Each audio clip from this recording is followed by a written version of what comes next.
Boa noite a todos mesmo, Ayrton, Alessandro, Álvaro, Antônio Lisnaldo, Beatriz, Paulo, Inês, Ítalo, Carlos, Larissa, Lucas, Maria Tereza, Marlene, Matheus, Lissas, Pamela, Paula, Paulo, Raíssa, Rosângela, Juan, Vitor, Vitórias, Yudi, sejam todos muito bem-vindos. É uma alegria tê-los aqui.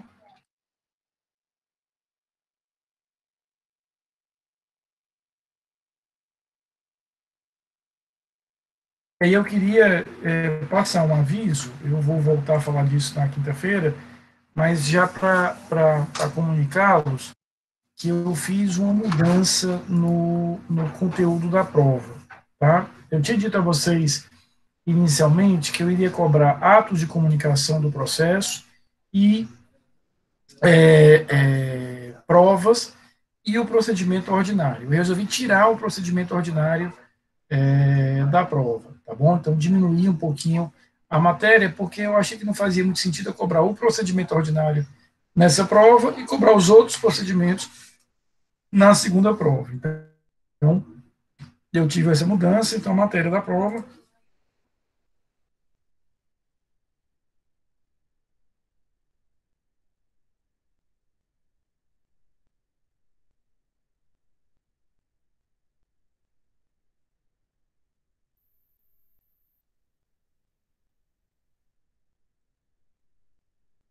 atos de comunicação e provas, tá bom? Eu não vou, repito, cobrar o procedimento ordinário. A gente vai estudar o procedimento ordinário hoje, ele vai ficar já visto. Quando a gente voltar da prova, nós vamos ver os outros procedimentos, procedimento do júri e todos os outros, mas eu não vou cobrar esse procedimento na aula de hoje, ou na prova da semana que vem, tá bom? Um outro aviso, na quinta-feira, hoje nós vamos ver o procedimento ordinário, quando for na quinta-feira, eu vou reservar a aula para que nós possamos fazer uma revisão, tá? Eu vou revisar alguns pontos que nós vimos aí durante essas semanas, mas eu gostaria também que na quinta-feira vocês trouxessem as dúvidas, os questionamentos sobre todas essas matérias que nós já vimos. E na quinta-feira eu também vou reservar uma parte da aula para mostrar a vocês, talvez até um outro já tenha visto, já está lá no AVA, um módulozinho, está até destacado lá com a listra vermelha, escrito provas. É ali que vocês vão encontrar a prova na semana que vem, tanto aqueles que fizerem a primeira chamada na terça-feira, dia 22, quanto os que fizerem no dia 24, a segunda chamada. Semana que vem a gente não vai ter aula aqui, a gente não se encontra aqui, eu não vou abrir aqui a sala, porque no horário da aula vocês estarão dedicados a fazer a prova, tá? Eu vou dar um pouco mais de tempo, então a prova vai estar disponível para vocês a partir das 19 horas, que é o horário que começa a nossa aula, mas eu vou dar a vocês até 10 da noite para que possam responder. Então tem tempo tranquilo, não tem afobação, lá vai ter só, Bianca, então eu vou liberar às 7, mas na verdade você vai ter até às 10, eu vou dar aí uma colherzinha de chá, um plus, para que vocês possam fazer isso de uma forma mais suave, mais tranquila. Até porque vocês vão encontrar lá a prova em ponto doc, vão baixar, vão responder a prova, grava em PDF e encaminha para mim em PDF. Mas a gente fala mais sobre isso na quinta-feira, tá bom? Quinta-feira, portanto, eu quero... obrigado, Messi. Quinta-feira, portanto, eu quero fazer, repito, essa espécie de revisão com vocês, né? Trabalhar com as dúvidas que a gente tenha e quero expressamente entrar no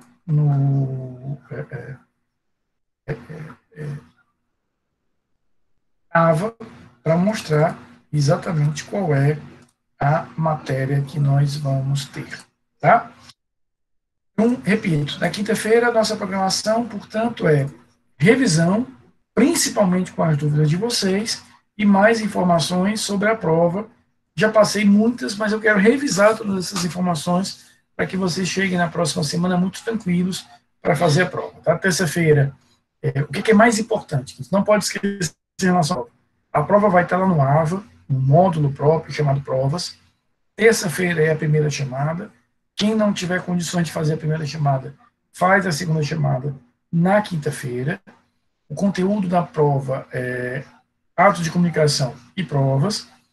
E nós não teremos aula aqui na terça-feira. Então, essas aulas eu não vou abrir.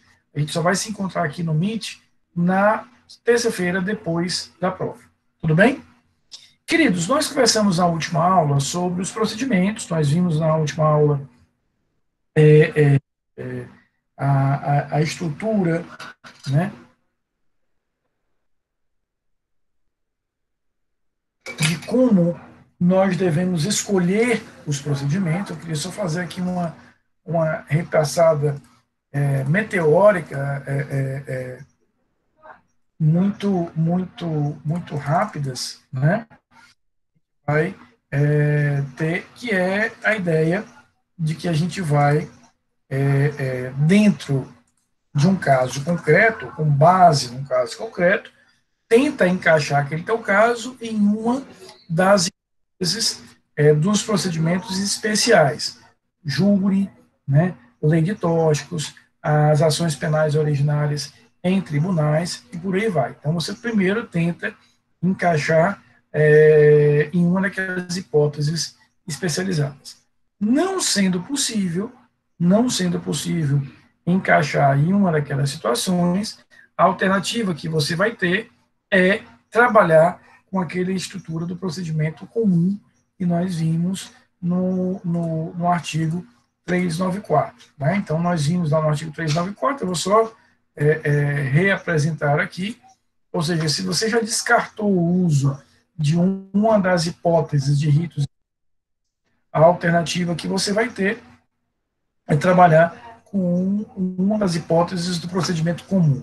E aí veja que o 394, em seu parágrafo primeiro, diz o seguinte: o ordinário, penas iguais ou superiores a 4 anos, sumário, pena inferior a 4 e superior a 2, por quê? Porque o sumaríssimo, que é o procedimento do juizado especial, tem como regra a gente trabalhar com penas de crimes até 2 anos. Então, a gente vai separar o procedimento dentro desses 3 grandes campos. A pena máxima, ela é igual ou superior a 4 anos, procedimento ordinário. Pena inferior a 4 e superior a 2, procedimento sumário. E penas iguais ou inferiores a 2 anos, procedimento sumaríssimo, que nada mais é do que o procedimento do juizado especial. Então, essa é a estrutura básica que você tem aí nesses 3 grandes ritos processuais. Hoje, na aula de hoje, nós vamos ver 2 deles. A gente vai ver o rito do júri, o rito ordinário e o rito sumário. Então, hoje, nós vamos ver o procedimento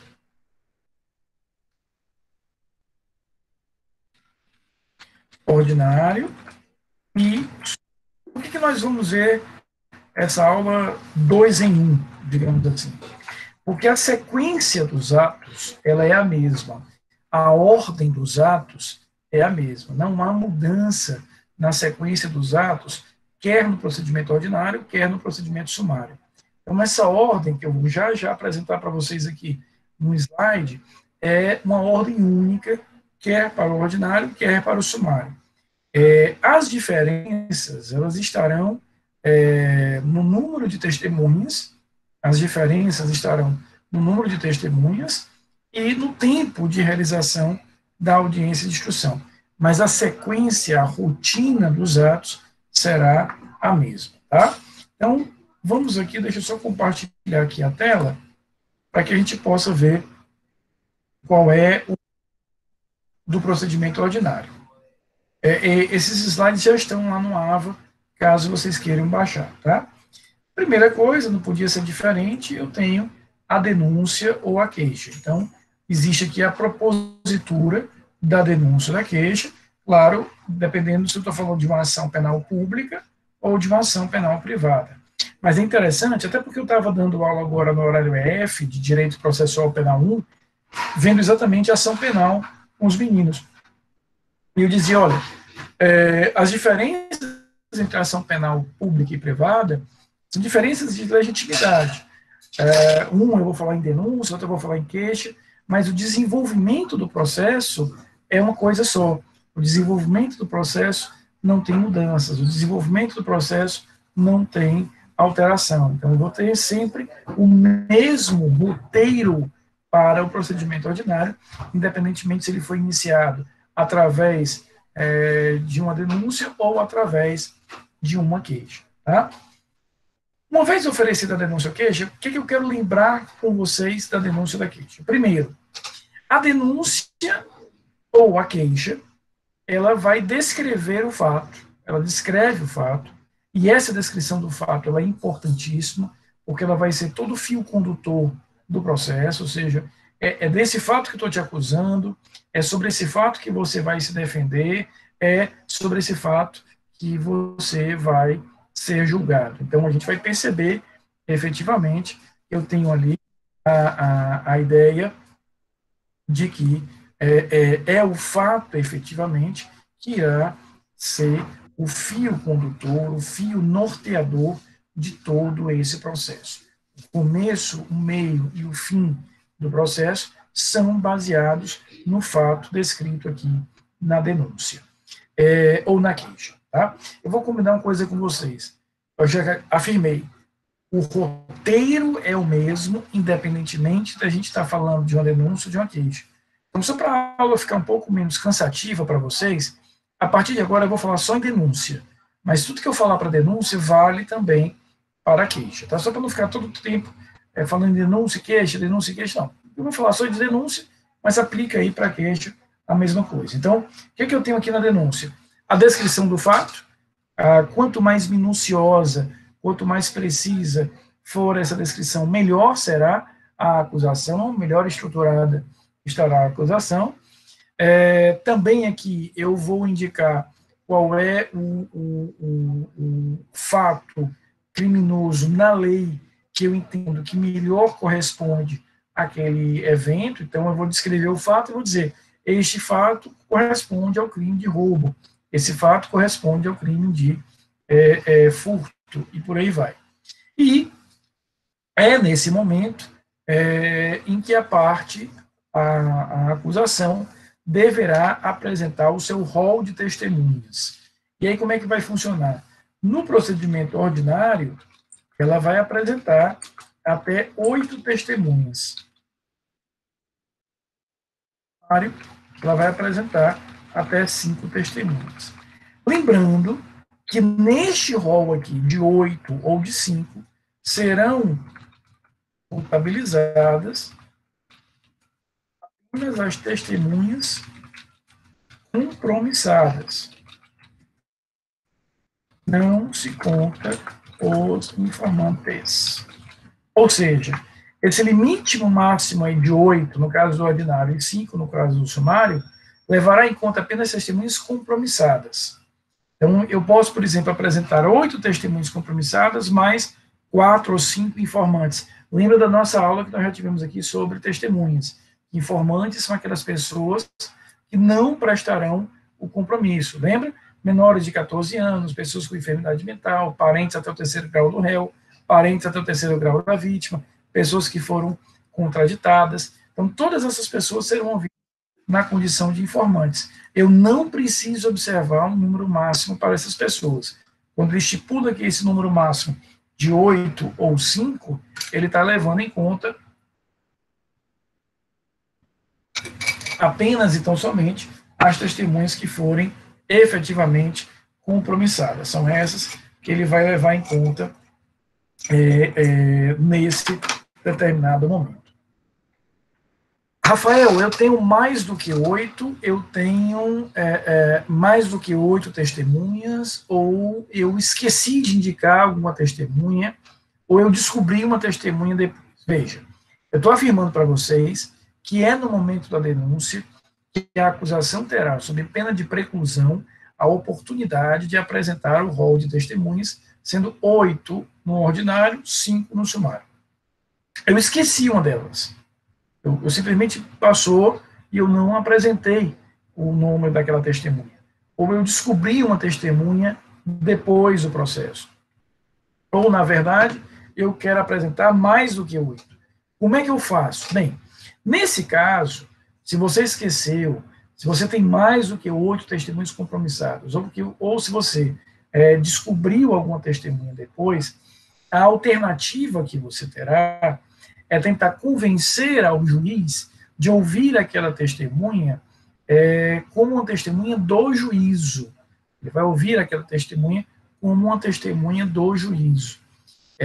O que isso significa? Né? O que isso vai significar na prática? Significa o seguinte: essas que estão nesse rol, eu tenho o direito de indicar e elas serão ouvidas no processo.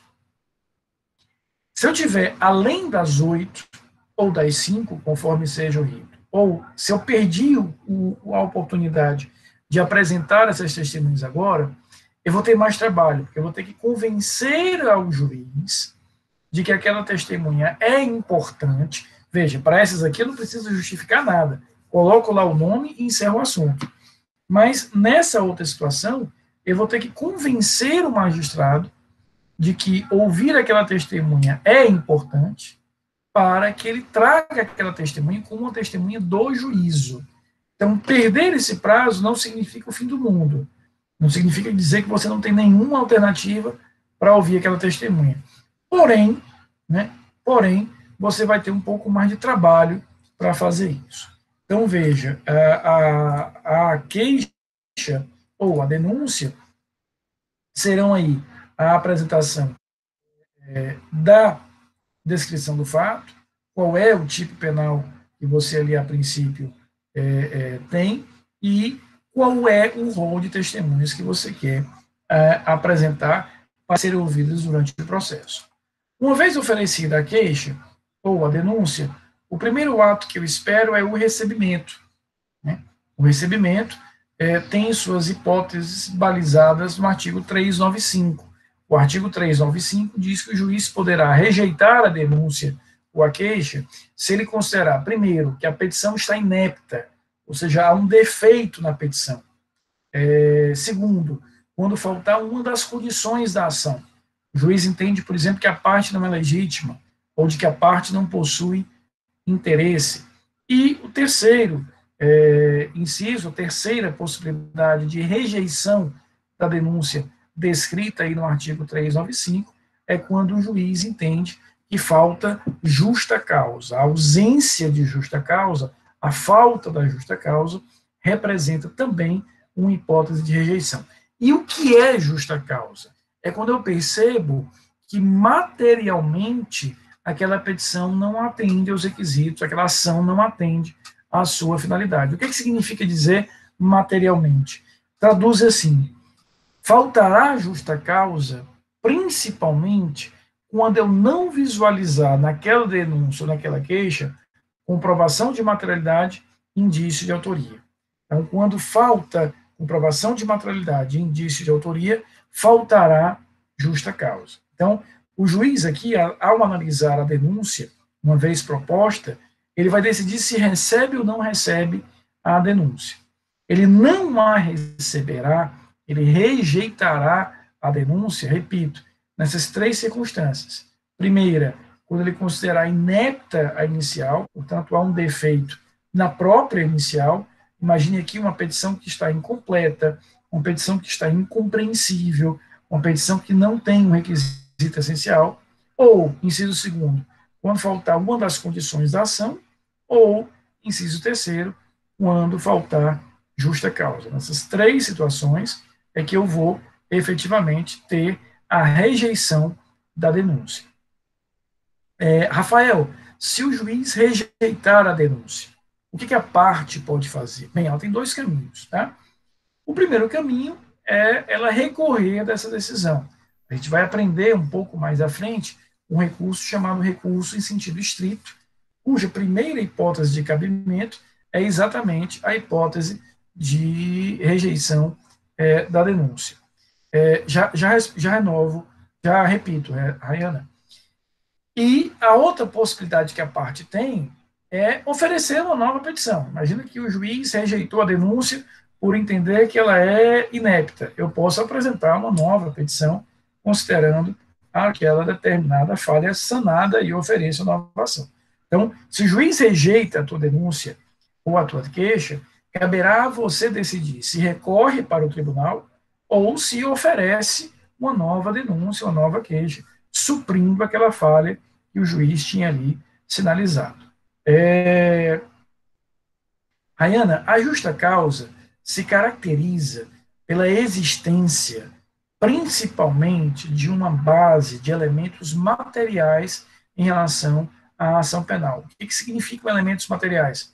Comprovação de materialidade e indício de autoria.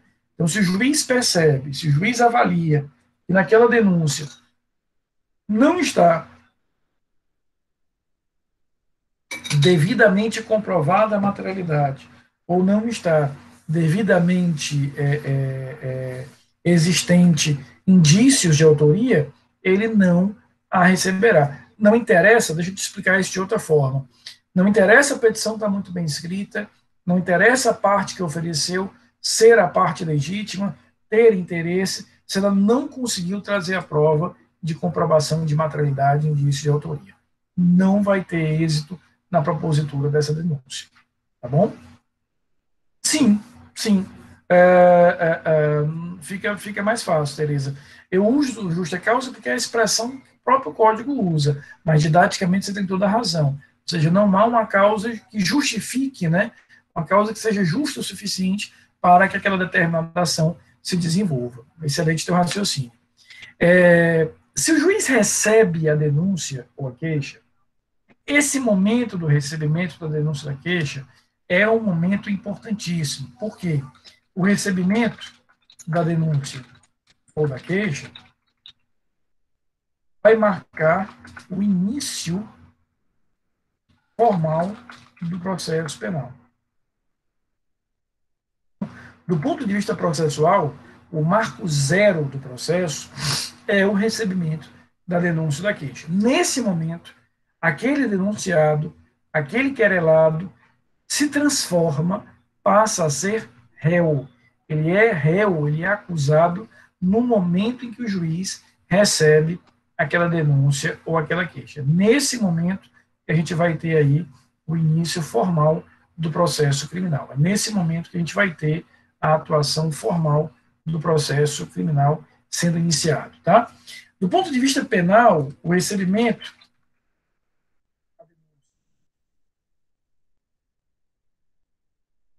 ou da queixa é o primeiro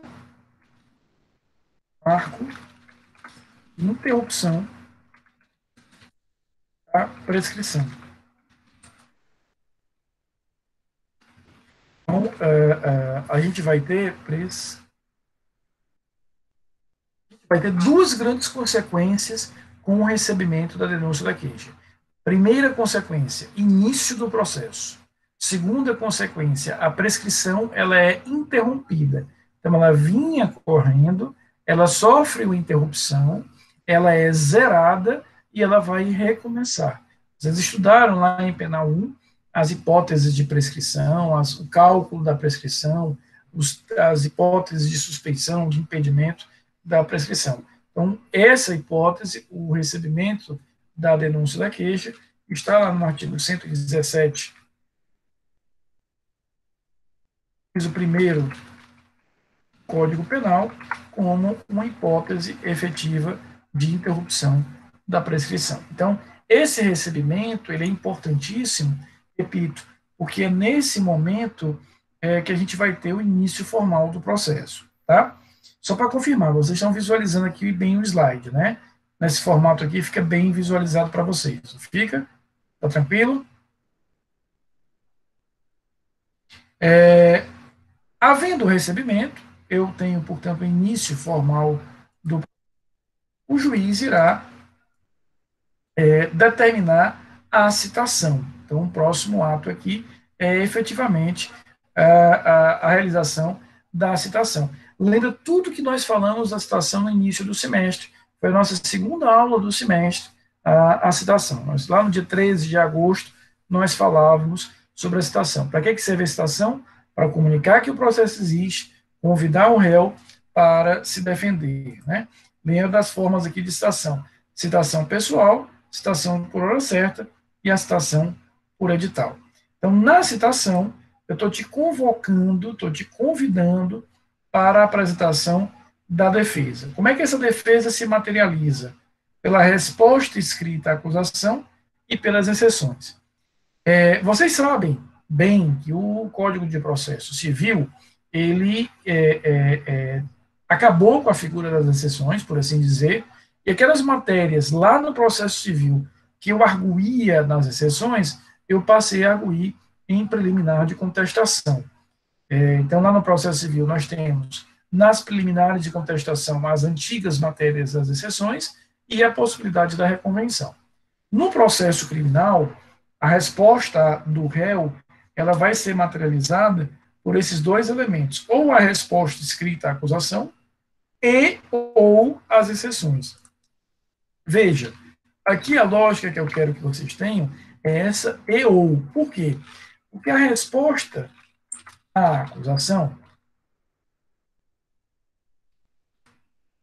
ela trata de defesas materiais. Enquanto que as exceções, elas tratam defesas processuais. Vamos explicar melhor isso aqui, tá? Então, quando eu te cito, quando eu faço a citação, o que eu espero é que você, efetivamente, venha a apresentar a sua defesa. Esse momento é muito relevante porque vocês devem se lembrar, e aí eu não vou voltar a isso, porque nós já conversamos sobre isso em aulas anteriores, na verdade, na segunda aula do semestre, dependendo da estrutura que nós tenhamos aqui, nós vamos ter consequências diferentes para o processo. O que eu estou querendo dizer com esse meu linguajar aqui tão complicado? Estou dizendo o seguinte: a citação serve para que eu comunique a existência do processo e convoque o réu para se defender. Nós vimos que, dependendo da reação do réu, o processo vai ter um ou outro efeito. Dependendo do que o réu venha a produzir ali, vai ter um ou outro efeito. Por exemplo, se eu fui citado pessoalmente, ou se foi citado por hora certa, eu sei que o processo vai seguir em frente. Mesmo que o réu não se apresente para se defender, decreta a revelia, no meio defensor, segue o jogo. No caso da citação por edital, a gente vê um raciocínio diferente. Por quê? Caso ele não se defenda, caso ele não venha a se defender validamente, o que eu vou fazer? Eu vou suspender o processo, suspender a prescrição. Então, o que eu estou fazendo aqui eu quero que vocês tragam tudo aquilo que nós conversamos, a nossa aula sobre atos de comunicação do processo, e de qualquer maneira eu quero revisar para a prova na próxima quinta-feira, para esse momento. Então, eu fiz a citação, vou esperar um comportamento do réu. E como é esse comportamento? Como é que esse comportamento se materializa? O réu terá 10 dias a contar da citação para apresentar a resposta à acusação e ou as exceções. Por que eu estou sendo tão enfático no e ou? Porque ele pode optar por apresentar as duas, como ele pode optar por apresentar uma delas. Qual é a diferença? A resposta à acusação trará teses de defesa material. Ela vai trazer teses de defesa material. É na resposta à acusação que ele vai falar coisas como: não sou o autor do fato, tá? Não sou o autor do fato, não pratiquei aquela determinada conduta, agi por legítima defesa, agi por esta necessidade, por menor participação, não há provas contra mim. Ou seja, na resposta à acusação é o momento em que a defesa criminal tem para expor a sua tese efetiva de defesa, para expor a sua tese de defesa material, porque ela vai atacar o fato, ela vai atacar a autoria, ela vai atacar a responsabilidade criminal de forma direta. Já nas exceções, nós vamos atacar uma daquelas matérias que vocês estudaram lá em Direito Processual Penal 1, que estão descritas no artigo 95 do CPP. Nas exceções, eu vou falar coisas como o juiz é suspeito e impedido, o juízo é incompetente, né? Ou, de alguma forma, eu tenho ali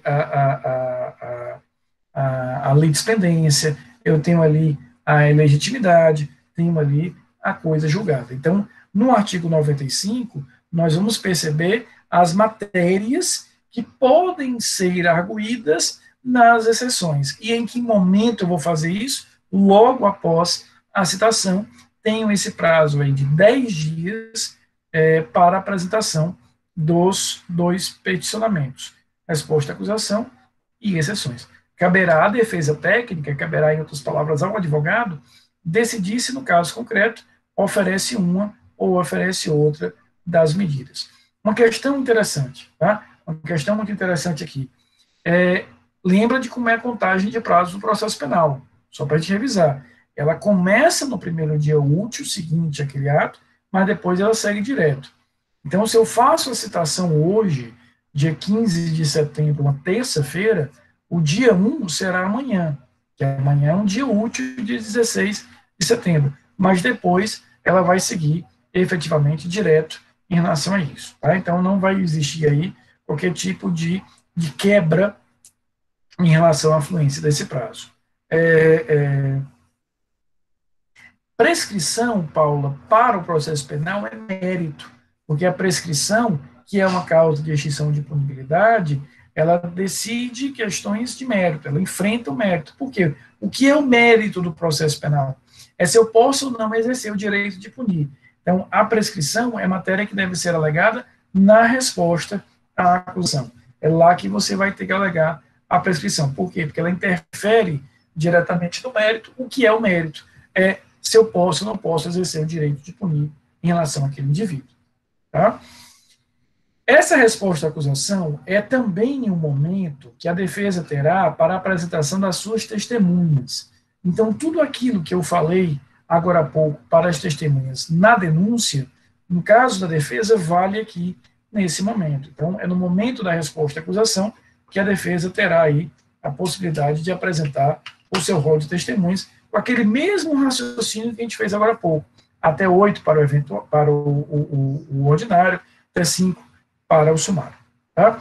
Até aqui estão me acompanhando, ou seja, denúncia, recebimento, citação e essas duas modalidades de resposta da acusação. A partir de agora, a próxima etapa, a próxima fase do processo, o próximo ato do processo, representa uma grande novidade trazida para o Código de Processo Penal até 2008. Isso que eu vou ver com vocês agora não existia até 2008. Isso não existia até uma reforma feita no Código em 2008. O que há agora?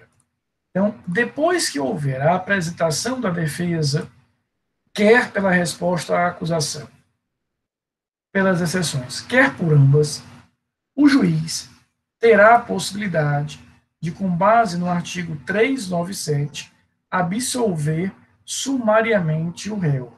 Então, ele tem aqui, com base no artigo 397, a possibilidade de absolvição do réu. Ele vai ter a possibilidade de absolver sumariamente o réu. Então, o artigo, ele, só um minutinho, tá? Acabou ficando incompleta aqui a transcrição do artigo.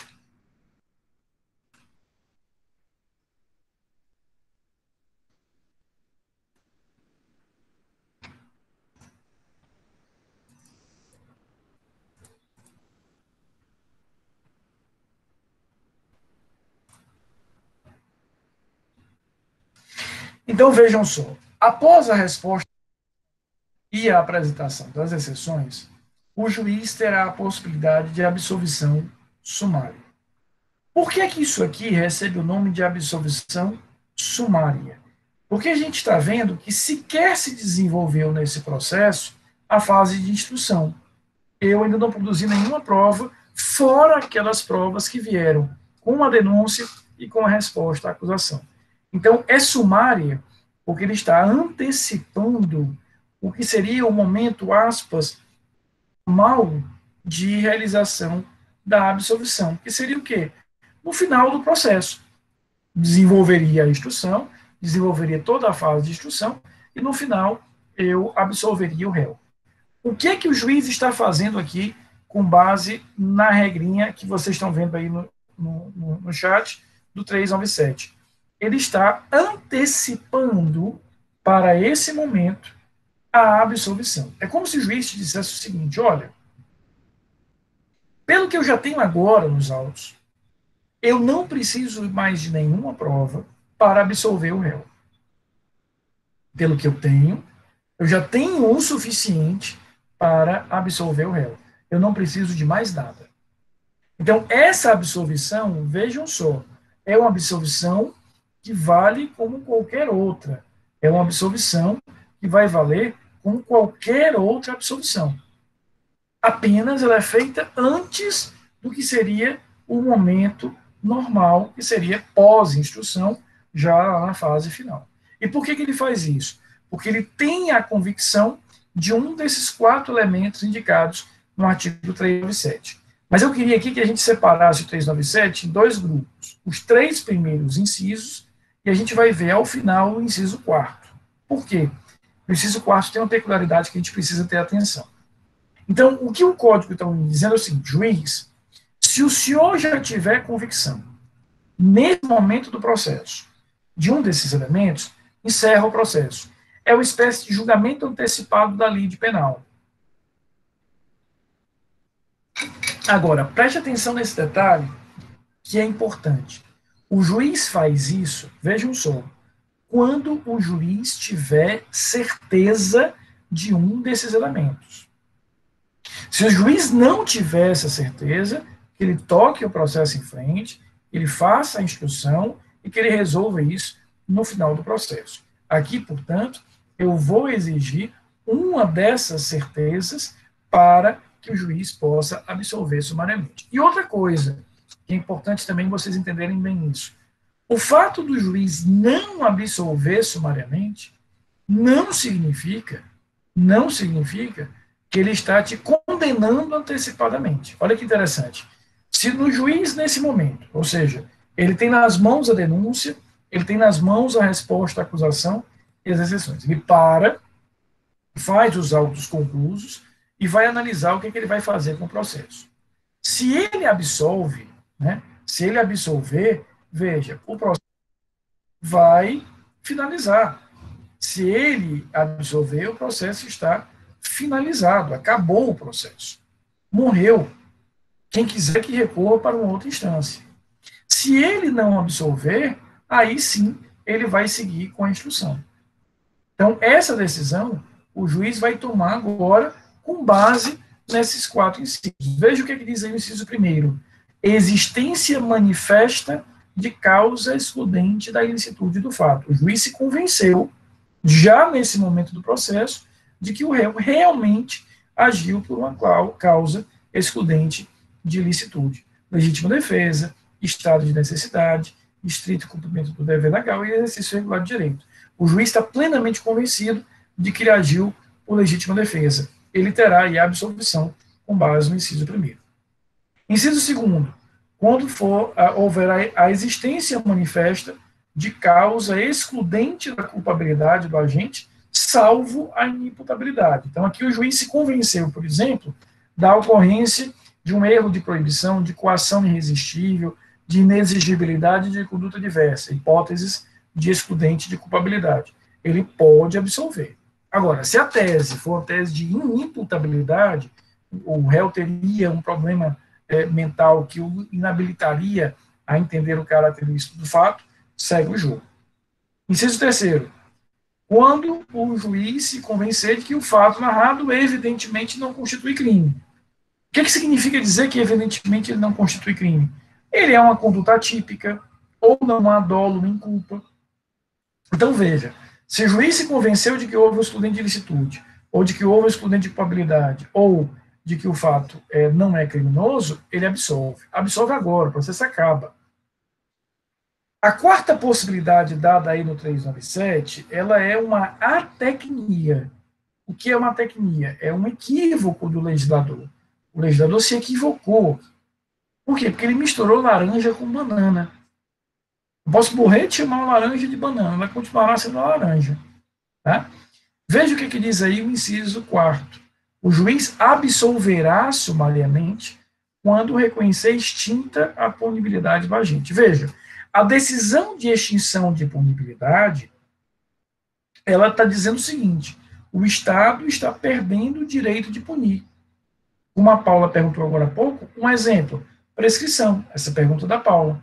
Quando eu reconheço a prescrição, eu estou declarando extinta a punibilidade. Então, eu não estou declarando, vejam só, que o réu está condenado, nem que ele está absolvido. Eu não estou declarando que ele é culpado ou que ele é inocente. Eu estou dizendo, olha, o Estado perdeu o direito de punir. Então, aqui o legislador faz uma confusão, porque ele traz para o 397 uma hipótese de absolvição sumária que, a rigor, não deveria ser tratada como absolvição sumária. Não deveria ser tida como absolvição sumária. Por quê? Porque a hipótese de extinção de punibilidade é uma outra coisa. Uma comparação que eu sempre faço em relação a isso vocês são meus alunos e, consequentemente, pelo fato de serem meus alunos, eu tenho a prerrogativa, ao final do semestre, de aprová-los e de reprová-los. Na analogia com o direito processual penal, condená-los ou absolvê-los. Mas se vocês trancarem essa disciplina, e eu espero que nenhum de vocês faça isso nesse semestre, vocês estão tolhindo de mim essa possibilidade. Constará lá no histórico de vocês, trancado. Nem é tão ruim como uma reprovação, tudo bem, mas nem é tão bom quanto uma aprovação. É nesse contexto que a gente vai conhecer, perceber a decisão de extinção de punibilidade. Então, o que o legislador faz aqui é uma confusão. Claro que se isso te for perguntado numa prova, dentro de uma questão objetiva, você está obrigado a dizer que sim. Então, se você, por exemplo, visualizar uma prova, você diz lá, segundo o artigo 397, é correto afirmar que o juiz deverá absolver sumariamente se reconhecer prescrito o crime. Verdadeiro. Uma questão objetiva, em que ele te vincule ao 397, você tem que responder que, de fato, as extinções de punibilidade gerarão isso. Posso, claro, Raíssa, veja, a decisão de extinção de punibilidade, por mais que o legislador tenha indicado aí no 397 que ela é uma hipótese de absolvição, ela não é uma hipótese de absolvição, ela tem uma outra natureza. Quando eu reconheço extinta a punibilidade, o que eu estou dizendo, na verdade, é que o Estado perdeu o direito de punir. É isso que ele está dizendo. É uma outra coisa, é um outro cenário muito distinto, muito diferente do eventual reconhecimento de uma absolvição. Agora, se numa questão objetiva de uma prova minha, uma prova de concurso, uma prova do exame de ordem, ele te pergunta, relacionando na pergunta o 397, aí você tem que responder que é verdade. Então, imaginemos que ele pergunte assim, segundo o artigo 397 do Código de Processo Penal, ou segundo o Código de Processo Penal, o juiz poderá absolver sumariamente se reconhecer prescrito o crime. Você teria que afirmar que isso está verdade, isso é verdadeiro. Tá? Por quê? Porque, de qualquer maneira, o Código está dizendo isso. Ele não deveria dizer, né? Mas ele deveria dizer isso. Não, Paulo, a extinção de punibilidade, ela ocorrerá, muito boa a tua pergunta, para que a gente possa lembrar todas aquelas hipóteses previstas no artigo 107 do Código Penal e outras que outras leis vão prever. Por exemplo, ocorre a extinção de punibilidade na prescrição, mas também ocorre na decadência, na perempção, na renúncia ao direito de queixa, no perdão do ofendido, na abolício criminis, ou seja, quando a lei deixar de considerar aquela conduta criminosa. Nos crimes tributários, por exemplo, existe uma hipótese de extinção de punibilidade, que é o pagamento do tributo. Se você paga o tributo, extingue-se a punibilidade tributária. Então, são várias as hipóteses descritas no artigo 107, dentre outras. Então, o que, é que vai acontecer aqui? O juiz agora para e decide se, com base no 397, absolve ou não. Repito, voltemos aqui. Se ele absolver, ocorre o fim do processo. Essa absolvição vale como qualquer outra. Se ele não absolver, segue o processo, né? E aí você chegaria à audiência de instrução e julgamento.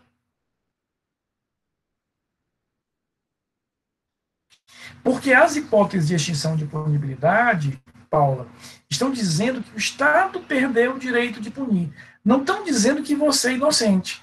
Quando eu declaro que aquele crime é prescrito, está prescrito, estou dizendo, olha, Estado, você perdeu aí tempo e você já não tem mais o direito de punir. Isso não quer dizer que o fato não tenha ocorrido, não quer dizer que você não seja o autor, quer dizer apenas que o Estado já não pode mais te punir. Então veja que a natureza jurídica da decisão de extinção de punibilidade é uma natureza muito diferente da natureza de absolvição. É um outro raciocínio. Eu estou declarando que o Estado não tem mais o direito de punir.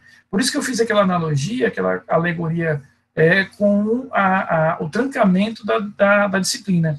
Ou seja, quando eu tranco a disciplina, eu não posso mais ser reprovado, mas também não posso ser aprovado. Né? Não, veja só. Ótima a tua pergunta. Para que fique muito claro isso. Foi excelente essa tua pergunta. A Paula pergunta o seguinte, Rafael, tudo bem, eu entendi. Mas não faria sentido seguirem um processo que não pode haver punição do réu. Concordo 400% com você. De fato, ocorrendo a prescrição, Paula, tem que haver a extinção do processo. O meu ponto aqui é que eu não posso chamar isso de absolvição. Eu tenho que chamar isso de decisão que extingue o processo, uma decisão terminativa de feito, extinguindo o processo. Exatamente, Maria. Ele absolve? Não, ele extingue o processo. Então, veja, Paulo, você está cobertíssimo de razão. Rafael, mas se eu reconhecer que houve uma causa de extinção de punibilidade, eu vou encerrar o processo. Tudo bem, mas eu posso chamar isso de prescrição. Se você trancar a minha disciplina, o semestre está encerrado para você. Mas eu não posso chamar isso de absolvição ou de condenação. E, além do mais, veja só, o Código de Processo Penal já dizia aqui no artigo 61, e segue dizendo, que em qualquer tempo, em qualquer fase do processo, o juiz, se reconhecer extinta a punibilidade, deverá declará-lo de ofício. Então, olha a confusão que o legislador fez. Ele cria uma hipótese de absolvição, que não é absolvição, e o próprio Código já dava ao juiz poderes, e aí, Paulo, vai muito ao encontro da tua pergunta, o artigo 61, que a qualquer tempo do processo, em qualquer momento do processo, que ele perceba que houve a extinção de punibilidade, ele vai poder, efetivamente, encerrar o processo declarando extinta a punibilidade. Então, o legislador, na hora que ele define no 397 aquele inciso 4º, ele cria uma hipótese que, na verdade, não é uma absolvição, e diz o que ele já tinha dito lá no 61, que o juiz pode, a qualquer tempo, declarar essa extinção de punibilidade. Professor, boa noite. É como se barrasse o processo e colocasse um ponto final, né? É, exatamente isso, porque ele percebe que não adianta seguir com o processo, porque o Estado perdeu o direito de punir. O Estado já não pode mais avançar com o processo, porque ele perdeu o direito de punir. Então, voltando aqui para o nosso esquema. Se o juiz resolve não absolver sumariamente, ele vai avançar para a audiência de julgamento. Esta audiência de instrução e julgamento, ela condensará, ela concentrará todos os atos de instrução e julgamento. O que é que eu vou fazer nessa audiência? Eu vou, então, na audiência de instrução e julgamento, que é uma audiência una, a regra é que eu concentre isso num único ato, essa audiência, né, ela deve ser uma audiência onde eu vou ouvir testemunhas, todas as testemunhas, indicadas pela acusação, indicadas pela defesa e trazidas ao processo pelo juiz, faço o interrogatório, faço a colheita de alegações finais das partes, e a sentença. Então, essa audiência serve para tudo isso. Ouvir testemunhas, faço o interrogatório, faço as alegações finais orais, orais como a acusação, ela terá 20 minutos, prorrogável por mais 10 minutos, e a defesa terá 20 minutos, prorrogável por mais 10 minutos, para verbalizar, para oralmente fazer a apresentação de suas alegações finais. E ainda na audiência, o juiz irá sentenciar. Então, o juiz vai, efetivamente, prolatar a sua sentença nessa audiência. Então, veja, a regra é que essa audiência concentre todos os atos de prova, ouve todas as testemunhas, ouve o interrogatório e já avança na mesma audiência para alegações finais orais para a sentença. Em 3 situações, em 3 hipóteses, que são essas aqui, ó, caso haja mais diligências, caso haja correios e caso haja grande complexidade, nessas 3 situações, nós vamos converter as alegações orais em memoriais escritos. Observados esses prazos aqui, ó, 5 dias para a acusação, 5 dias para a defesa, e depois o juiz vai ter 10 dias para decidir. Então, veja, qual é a regra? É concentrar nessa audiência todos os atos de instrução, todos os atos de julgamento. Por 3 situações, por 3 hipóteses, nós vamos ter a possibilidade de substituir os memoriais, substituir as alegações orais por memoriais escritos. Em que situações isso acontece? Primeiro, quando a parte, durante a audiência, pedir mais alguma prova. Olha, excelência, eu queria fazer mais uma perícia, eu queria ouvir o Banco Central sobre tal coisa. Aí o juiz encerra a audiência, não toma as alegações finais, né, não faz sentença e vai produzir aquela prova. A mesma coisa o juiz pode fazer quando o juiz perceber que são muitos réus. Imagina, tem 4, 5, 8 réus naquela audiência. Se cada defesa falar ali 20 minutos mais 10, a audiência vai ficar muito complexa. Ou quando o juiz perceber que existe grande complexidade no feito. Nessas 3 situações, eu não faço alegações orais, as converto em memoriais escritos. Então, veja, as alegações finais, orais, durante a audiência, ou os memoriais escritos feitos depois, representam a última oportunidade que a acusação e a defesa terão para falar dos autos. Então, nesse momento, o que nós vamos ter é a última oportunidade para que a acusação e a defesa falem nos autos. Então, eles vão ter, efetivamente, que resumir ali, dentro dessas hipóteses, ele vai ter que resumir ali todas as suas teses, os seus argumentos, os seus elementos de acusação e de defesa. É isso que a gente vai ter nas alegações finais. A regra é que essas alegações finais são orais, essa é a regra. Mas, em alguns casos, eu posso não realizar isso oralmente e substituir isso por memoriais escritos. Que casos são esses? Quando o juiz autorizar mais alguma prova, quando o juiz entender que são muitos réus, o que complicaria a parte operacional daquela audiência, e a terceira, quando o juiz entender que há grande complexidade no feito. E aí, o que ele faz? Ele suspende a audiência e abre prazo para que a acusação tenha 5 dias para apresentar os memoriais, depois a defesa tem 5 dias para apresentar os seus memoriais, e aí, a seguir, o juiz terá 10 dias para decidir. Paulo, e essa, inclusive, é uma tarefa de casa que eu vou passar para vocês, que eu quero que vocês leiam dos artigos 400 a 402. Eu quero que vocês leiam mesmo. É importante essa leitura, porque lá vocês vão encontrar tudo isso que eu estou falando. Marilene, essa grande complexidade seriam casos em que eu tivesse um volume muito grande de provas, por exemplo.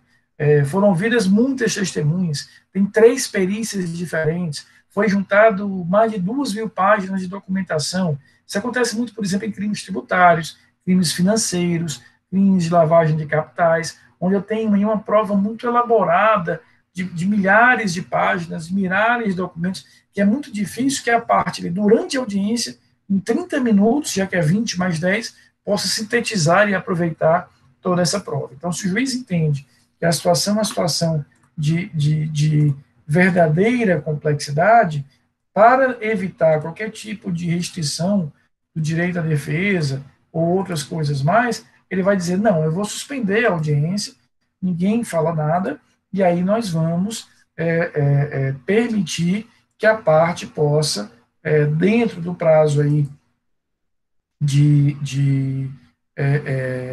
defesa e de acusação, nesse prazo aí de 5 dias, ela vai ter a possibilidade concreta de apresentar, aí numa petição escrita, mais estruturada, mais organizada, as suas teses de defesa. Tá? Pode. Rayana, a regra é que eu tenho uma audiência una, mas eu posso sim quebrar essa audiência em várias audiências. Um exemplo é isso, quer dizer, uma testemunha, por um motivo justificado, não pôde comparecer. Ou imagine, Rayana, que eu tenho muitas testemunhas, né? Imagina que eu tenho ali 3, 4 réus, cada um indicou 8 testemunhas, com 8 da acusação. É difícil você realizar aquilo num ato só. Então, a regra é que seja um ato único, mas nada impede que o juiz, percebendo ali algum motivo que justifique, desmembre isso em vários atos. O que é que poderia causar isso? Ora, pluralidade de testemunhas, alguma eventualidade no fórum, né? Por exemplo, eu me lembro de uma audiência, isso tem 4.328 anos que eu assisti, eu era recém-formado, e que faltou luz no fórum. Faltou luz. Ou seja, não tinha como você continuar com a audiência, porque a audiência tinha faltado luz. Então, são exemplos que nós vamos ter de hipóteses em que eu tenho isso. Eu tenho realmente o afastamento dessa unidade de audiência. O fato da audiência de instrução e julgamento ser, em regra, una, não quer dizer que ela seja uma regra absoluta e que eu não possa, em alguns casos, efetivamente, desmembrar ou dividir isso em múltiplas audiências quando tiver a justificativa plausível para isso. Está claro? Então, rememorando, né, efetivamente, tudo que a gente viu na aula de hoje, que compõe aí o procedimento ordinário e a ordem do procedimento sumário. O que eu tenho? Oferecemos a denúncia ou a queixa, houve o recebimento, citação, 10 dias para a resposta à acusação e exceções, o juiz decide se absolve sumariamente. Se ele absolver sumariamente, encerrou o processo. Se não absolver, vamos para a audiência de instrução e julgamento, que, em regra, é o momento em que eu vou reunir ali toda a prova e vou fazer a decisão final. Tá claro? Tá tranquilo até aqui? Tá tranquilo e favorável? Gostaram da aula? Sejam sinceros, não mintam para o tio, tá? Queridos, então, repetindo, tá? Na quinta-feira, eu vou fazer uma revisão para a prova. Só um minutinho, Ana. Na quinta-feira, eu vou fazer uma revisão para a prova, com as dúvidas de vocês, e quero efetivamente mostrar para vocês como é que vai ser a prova. Vou abrir o QA direitinho para quinta-feira. Pois não, Ana, pode falar. O senhor acabou de responder. Obrigada. Nada. Porque eu tenho dificuldade com o negócio de internet, mas o senhor vai explicar na quinta, porque eu cheguei atrasado. Quinta-feira, né? que eu vou abrir aqui o AVA para mostrar como é que está a prova, como é que vocês vão fazer, você não vai ter dificuldade nenhuma. Tá? Ok. Então, na quinta-feira, tragam as dúvidas, tá bom? Para que a gente possa se preparar bem para a prova, e eu vou também mostrar como é que vai ser a prova, lembrando que a prova é semana que vem, primeira chamada na terça-feira e a segunda chamada na quarta. Não saiam agora, que eu vou só fazer aqui rapidinho a chamada de vocês, e eu já os libero.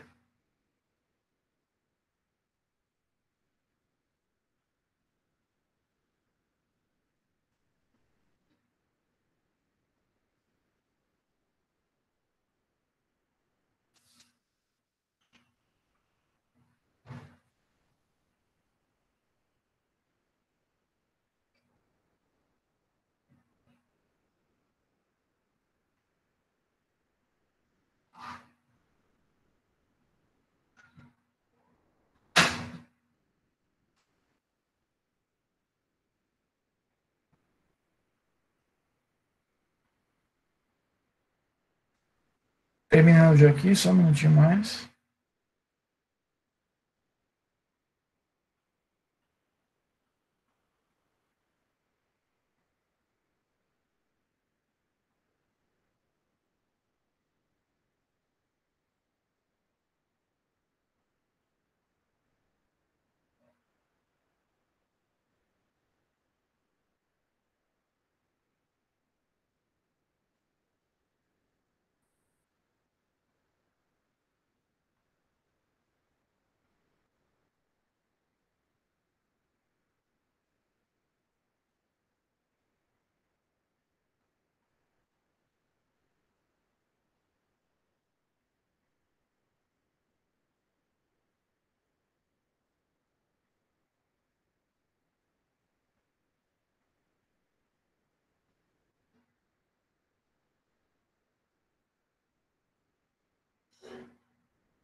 Posso explicar agora, Paulo, não tem problema nenhum. O que acontece? A regra é que as alegações finais são orais, né? A regra é que eu vou fazer essas alegações finais durante a audiência, naquele prazo que eu te falei de 20 mais 10. Mas quando o juiz perceber que ainda tem alguma prova que precisa ser feita, ou que o processo tem muitos réus, ou que o processo é muito complexo, como, por exemplo, aquele caso que eu falava que há muitas provas, há muitos elementos de convencimento, nesses casos, o juiz poderá substituir as alegações que são, em regra, orais, por memoriais. É como se ele dissesse, ó, galera, não dá para ouvir vocês agora. Tem muita gente aqui para falar, tem muita prova para analisar, vamos encerrar a audiência, vão-se embora, tá? E aí eu te dou 5 dias a acusação, eu te dou 5 dias a defesa para apresentarem os memoriais. Então, em casos excepcionais, quais? Alguma prova ainda está pendente, tenho uma complexidade no feito, ou mais de um réu, eu posso efetivamente converter isso em memoriais. Tá claro? Ficou claro, Paulo? Tranquilo?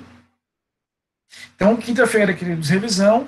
Semana que vem, prova. Lembrando que na semana que vem eu não vou estar aqui, eu não vou abrir a sala, porque vocês estarão aí durante a hora da prova, fazendo a prova. Primeira chamada na terça, segunda chamada na quinta. A gente vai se ver agora quinta-feira e depois a gente só volta a se ver no dia 29.